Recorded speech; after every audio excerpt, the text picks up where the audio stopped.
La Octava en YouTube. Lo anuncié hace un momento, estoy con Leticia Calderón. Chelis, me da muchísimo gusto tenerle en este espacio, tenerte en este espacio, pues para hablar de un tema que nos tomó un poco por sorpresa, hay que decir, el cambio de nuestra política migratoria. Y déjame comenzar con pues estos reportes que se han estado presentando sobre las estaciones migratorias, pues que algunos son muy alarmantes. Te ha tocado a ti verlos de cerca, te rogaría que por ahí empezáramos. ¿Qué está pasando en las estaciones migratorias? ¿Qué está pasando con los migrantes en esas estaciones? Mira, yo creo que primero que te quisiera ir al primer punto que tú planteas, porque hablas de un cambio en la política migratoria. Más bien lo que yo veo es que esperábamos un cambio en la política migratoria, pero no es que antes había un país hospitalario de brazos abiertos y de repente entró un nuevo gobierno y eso cambió. No. Lo que no vimos es el cambio, pero realmente, como tú recordarás, digo, años la sociedad civil se ha estado manifestando respecto a lo que ha pasado en el país con el tema de la migración, con la criminalidad contra la migración y contra la autoridad en términos de detención. El Plan Frontera Sur, del que nos quejamos tanto y fue tan reportado a nivel internacional como un programa que era realmente lacerante en términos de derechos humanos, pues es lo que privó todo el gobierno de Peña Nieto. Entonces, yo sí veo aquí una retórica que repite incansablemente la idea de que éramos como muy abiertos, súper solidarios, cuando este es un país que se ha tragado a los migrantes desde hace por lo menos unos 15 años. A ver, con todo, déjame hacer un contrapunto. México expidió una ley migratoria donde, por lo menos en el papel, Sí, 2011. asumimos que persona que transitaba por nuestra tierra tenía los mismos derechos. Es un poco lo que ahora Muñoz Ledo ha estado reclamando. O sea, esa es la que yo llamaría la política migratoria, que por lo menos está en la Constitución, desde el principio de no discriminación, y luego en la legislación secundaria. Así es. Y ciertamente se ha venido endureciendo, como dándole la espalda a la ley y a la Constitución. Ahí coincidía contigo, ocurre con Peña Nieto y ocurre con dos vueltas a la tuerca ahora. Ocurre y justo, entonces me voy a la parte de los lugares en los que al transitar los migrantes al final acaban siendo, pues no quiero exagerar en términos de cárcel, pero cuando estás detenido contra tu voluntad, pues acaban siendo cárceles. Y el problema es que, digamos, lo que ha ocurrido con este nuevo gobierno es que, primero, pues una retórica que esperábamos como en otro tono. Eso vamos a dejarlo ya de lado porque ya sabemos que no pasó.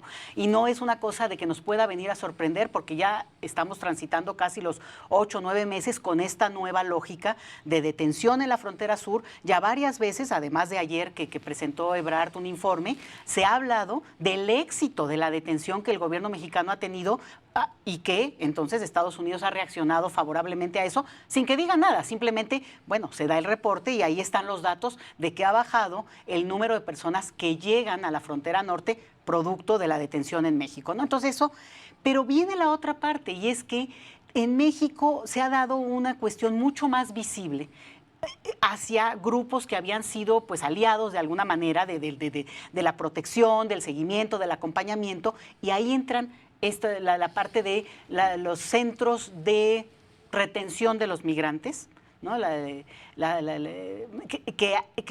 controla el gobierno mexicano, no los albergues, sino los albergues son de sociedad civil o de los religiosos, y que al final de cuentas hay una parte oscura. Hay una parte que recordaremos, digo, una cosa muy breve, pero que la semana pasada hubo una discusión tremenda porque impidieron que entraran y que después ya dijeron que, bueno, que siempre sí, pero eso ya... Prensa y sociedad civil sí, ¿no? Que fue una reacción muy interesante porque finalmente recularon frente a ese asunto. Aquí el punto que a mí me parece muy delicado es que hay muchos informes que vienen del año pasado, ya no del gobierno anterior, que como digo yo, de ahí venimos en ese sentido, que reportan cosas muy graves que están ocurriendo y que no están cambiando, que no mejoraron, vamos a suponer, ¿no? De negligencia, de un trato muy inhumano en términos de los servicios básicos y de un nivel de, por ejemplo, control psicológico, lo voy a decir tal cual, cuando la gente no tiene información concreta de los tiempos en los que va a estar ahí detenido. Entonces eso es gravísimo. Necesito partir en dos la conversación. O sea, de un lado, me veo obligado a hacer una pregunta de nuestra época. ¿Puede México tener una política migratoria independiente de Estados Unidos? Y segundo, ¿podíamos mantener una política migratoria donde no individualizábamos la migración, es decir, sabíamos cada persona que entraba, cómo se llamaba, cómo se apellidaba, qué documento traía, en fin. Lo que ahora han llamado una migración ordenada. Pero déjame comenzar con la primera pregunta. Realpolitik. ¿Cabe que México tenga margen propio de acciones de política migratoria o calcamos instrucciones desde hace rato? No, yo creo que cabe la independencia en ciertos puntos, ¿no? Sobre todo lo que tiene que ver con el trato hacia las personas, con el seguimiento que se puede dar, incluso en una condición incluso de contención, pero no a este nivel de lo que estamos viendo. En esto de lo regular y lo seguro, bueno, ahí hay una parte que ya en sí misma buscaba digamos, aliarse a una lógica más internacional. Esto es un discurso internacional y también eso hay que entenderlo. El proceso migratorio es una cuestión de sistemas regionales. Es imposible que alguien pueda tener digamos, una lógica interna solito y que, bueno, digo, incluso Estados Unidos no la tiene, Estados Unidos reacciona también y, bueno, se impone, obviamente, y nosotros somos su frontera. Pero en este caso, lo que tenemos es con Centroamérica, tampoco México puede controlar eso. De México no depende tampoco si dejan o no de venir personas. Mira, ahora con la crisis en El Salvador de hace 3 días, clarito, eso es el inicio, es el germen de un proceso migratorio, si no para esa crisis política. O sea, ¿no? La migración hace dependientes a todos los países sometidos al flujo. La migración es una cuestión global. Y es sí. dependiente, es interdependiente. Es interdependiente y no es una cosa que va aparte. Es producto de la desigualdad y es un resultado de la pobreza. Y así que... Entonces, si la Casa Blanca te expone sus argumentos, si Guatemala, Salvador te expone los suyos, tú tienes que modular de alguna manera a partir de esas restricciones.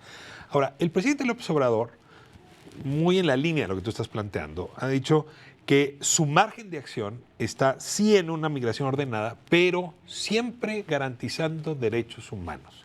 Y ahí es donde discurso y realidad, yo todavía no sé si desentonan, porque yo no he ido a estos centros de retención, pero sí tengo reportajes que me cuentan pues que ahora el apando, ¿no? Estas cámaras de castigo, recámaras de castigo están proliferando en estos centros de retención. Si un migrante se porta mal, alapando 3 días. Que en efecto el tema de sanidad, ¿no? Los baños está siendo desastroso. La comida. Y luego la separación de los hijos, cosa que no suponía que en México pudiera ocurrir. La comida. Y luego en efecto tomar distancia de la sociedad civil. A ver, sobre esto solo tengo pedazos del rompecabezas. Si se los llevara al presidente en la mañanera, me diría, son los conservadores hablando mal de mí. Bueno, déjame dejar fuera la política y hablar más de la información. ¿Qué información tienes tú como especialista en el tema? Sí, muy grave. Sí, un informe que se presentó ayer, por ejemplo, de Médicos Sin Fronteras, es devastador. Sí hay condiciones muy críticas, tal cual tú lo has mencionado. Digamos, no es que a lo mejor todo mundo le pasa eso, pero hay una situación incluso de salubridad complicada. Ahora, te voy a decir qué es lo que lo vuelve más grave. La opacidad. Porque como no hay forma de constatar de viva voz, por ejemplo, ahora que se vio, o grupos que van y que visitan, incluso la visita que hizo los diputados, bueno, te llevan a una salita, te enseñan, la gente no puede ni siquiera transitar. Bueno, no son cárceles. Si tú vas a un albergue, obviamente hay situaciones de control que no es lo mismo, ¿no? Pero sí podría una comitiva entrar y ver, bueno, cómo está la cocina, cómo están los baños. Y te voy a decir algo importante. El tiempo de detener a la gente es lo que lo vuelve más grave. Porque además de las condiciones, bueno, la gente en la incertidumbre, y hay ahí también una trampa que es muy fuerte, y es la idea de que la gente podría pedir refugio en nuestro país. Pero el trámite se complica a la hora en que al entrar digamos, ya estar en custodia de la ley mexicana, de la autoridad migratoria, bueno, les dan un documento que a su vez no les permite que sigan el trámite de refugio de una manera expedita. Entonces, es una trampa administrativa, además de lo que estás diciendo en términos de condiciones, que aunque en México se ha aumentado el número de solicitantes y también el número de visas de refugio que se han dado, al final de cuentas, digamos, siguen siendo mínimas, siguen siendo muy pocas, y esto no es culpa de la Comar. La Comar no tiene el recurso, podrían hacerlo de una manera mucho más amplia. Es parte de una estructura que ha decidido que así sea. A mí eso elevar las barreras para otorgar refugio. alargarlas, simplemente digo, ni siquiera son cosas que legalmente se tengan que decir. Si tú alargas un procedimiento, si tú detienes a la gente sin claridad de tiempos, la gente desiste de un trámite, por ejemplo, ¿no? Porfirio Muñoz Ledo se ha vuelto muy vocal al respecto. Bueno. Visitó los albergues y sí está denunciando la circunstancia. Quizá es el único político, por cierto, que lo está haciendo. Es interesante que el resto de los resortes de la política mexicana no se atrevan a meterse con esto. Y me pregunto, dije un poco para terminar esta conversación, si no es porque traemos pulsiones xenófobas que son más fuertes en nuestro país que incluso las medidas políticas del... Me niego. Te niegas. Me niego a aceptar ese argumento, te voy a decir por qué. Yo he leído todas las encuestas que han sacado respecto a las reacciones al tema de la migración. Hay resistencia, hay rechazo, hay grupos muy fuertes en términos de una violencia verbal, ¿no? Violencia verbal. Pero, y claro, en algunas entidades hay un malestar que está ahí latente e incluso agresividad. Pero el tema de la criminalidad, que es ya un sistema y que lo ha sido desde hace mucho, actúa contra los flujos migratorios, contra las personas que cruzan de una manera salvaje, criminal. Es realmente impresionante lo que vemos, los testimonios. Sin embargo, lo que yo veo en términos de la población es que podemos hablar de un rechazo, de racismo, de discriminación, de ignorancia, pero incluso miedo, Rafael, Ricardo, ya te estoy aquí cambiando el orden de tu nombre. Me parece que escalarlo a hablar de xenofobia es demasiado. Y te voy a decir que me parece que justamente ahí es donde hay mucho campo para trabajar. ¿Por qué? Porque se puede trabajar en términos de información, educar mucho más a la población, atender esos lugares donde hay una fuerte concentración, pero la criminalidad que están sufriendo no es que escape desafortunadamente a la población de esos lugares. Tal vez no con la misma crueldad, porque están identificados, y lo que estamos viendo también en la frontera norte. En la frontera norte regresan a la gente que está ahí concentrada y son, bueno, pues no, identificables muy rápido. Pero yo sí tendría, por lo menos yo lo estoy pensando así. Yo creo que si empezamos a hablar de xenofobia, la vaciamos de contenido. Xenofobia es una palabra mayúscula, muy fuerte, y este país puede no ser el hospitalario que nos han contado, como lo platicábamos un poco antes del programa, y que también ahí hay parte de un mito. Hemos construido la idea de que somos súper hospitalarios, y sí lo somos. De que tu casa es mi casa. Es mi casa, tu casa, pero nuestras leyes no lo son. Y en términos de país, las leyes nos representan, y por tanto, ese mito de la hospitalidad también hay que empezarlo a deconstruir, a discutirlo, y por el otro lado tampoco, digo yo por lo menos, no escalar el tema de la xenofobia como algo que se está generalizando. Sí se está generalizando la presencia mucho más visible en nuestras vidas, mucho más clara de que esto hace mucho empezó, pero ya como se está manifestando más. Y la otra es que me parece que esas actitudes en donde la gente podría no entender o repetir tonterías, ¿no? Como la han repetido en muchos países con claros grupos de migración visible muy grandes, bueno, pues explicarlas, ¿no?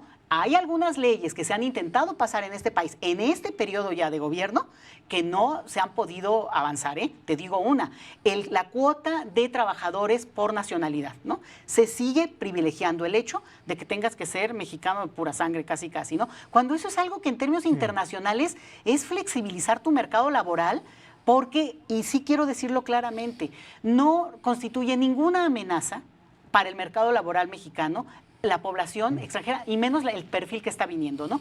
Pero creo que, nada más para decirlo con sus palabras y como son, este es un proceso, no empezó ahorita, tiene mucho tiempo, pero esta nueva etapa llegó para quedarse y para volverse aún más visible. El gobierno sí tiene una papa caliente, ¿eh? Leticia Calderón, muchísimas gracias. Pues este micrófono sigue abierto. Creo que el tema merece reflexión y merece tu inteligencia cuantas veces sea posible para beneficio de la audiencia, y tengo que decir también mío. Muchísimas gracias. Te lo agradezco mucho, gracias. Vamos a corte, de vuelta. Tengo a Bernardo Barranco con nosotros. Vamos a hablar del conflicto